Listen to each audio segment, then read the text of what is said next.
Dean Legge, Matt DeBary, Dog Post, making you a smarter Georgia fan. Matt, here's the question that people will ask all the time: when does Kirby Smart need to win the national championship? Is there a running clock? Where how do we figure this whole thing out?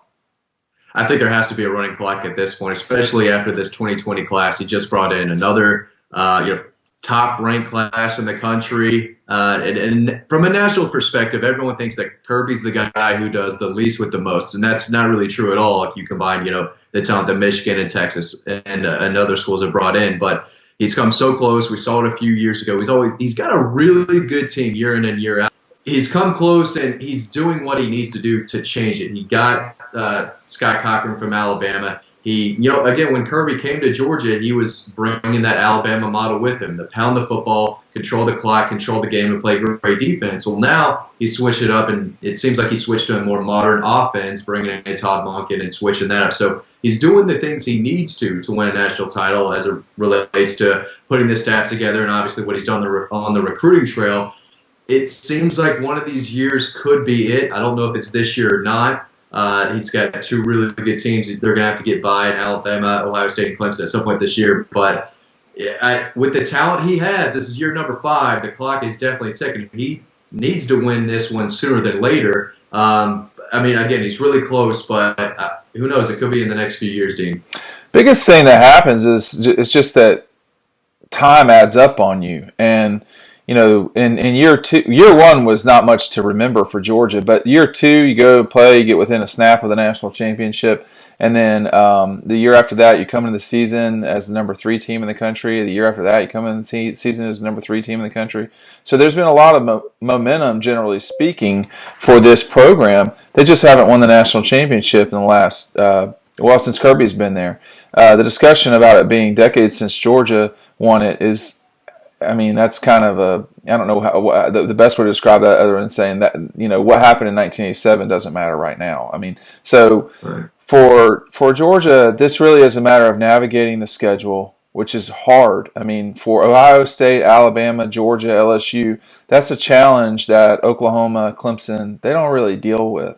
There is more for Georgia. You have you can have a loss in the regular season. Alabama can do that. It does seem like Oklahoma and Clemson can do that too, but they don't really there's no really other game that those teams in the Big 12 Big 12, Pac-12, if you're not in the Big 10 or the SEC, your path is pretty clear. But back to the point, for Kirby, all of the obstacles in Athens are essentially gone. This guy flies a helicopter everywhere. The expectation, the facilities are through the roof, just like the expectations. Yes, he has to win the national championship, and I do think it has to be soon. I don't know how soon is soon, and also too, it's not like you're running around trying to replace the guy.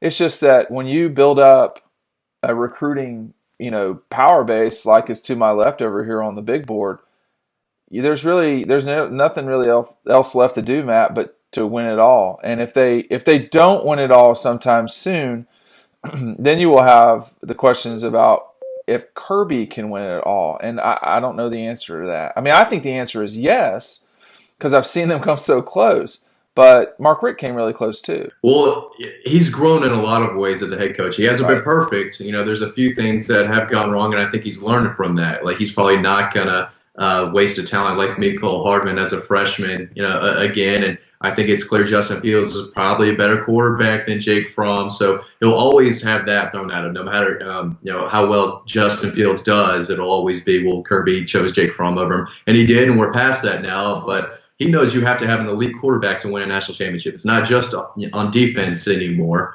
Even though, and again, his defense is going to be championship caliber as long as he's there. He's built his defense that he's known for, and now it's putting the pieces together on offense and recruiting that quarterback. And again, he's done that too. He's brought in 5-star after 5-star after 5-star, getting a grad transfer to come in when he needs to, and then signing another 5-star that he has in Brock Vandegrift. But yeah, half the job, I think, is on the recruiting show. I cover recruiting. I know how important it is. That's half the battle, and he is getting an A+ there, no doubt. So the talent is there. He is coming close, and he has won a lot of big games. 3 straight against Florida, the last 2 against top 10 Florida. He's beaten Notre Dame twice. He's beaten Heisman Trophy winner Baker Mayfield, and Well, again, just a possession or two away from beating an Alabama team who was in its dynasty. So it can happen. It hadn't happened yet, but he's had to overcome a lot so far. And again, when you're in the conversation year in and year out until the SEC title game each year, you can't ask for much more. But again, yeah, the clock is ticking, and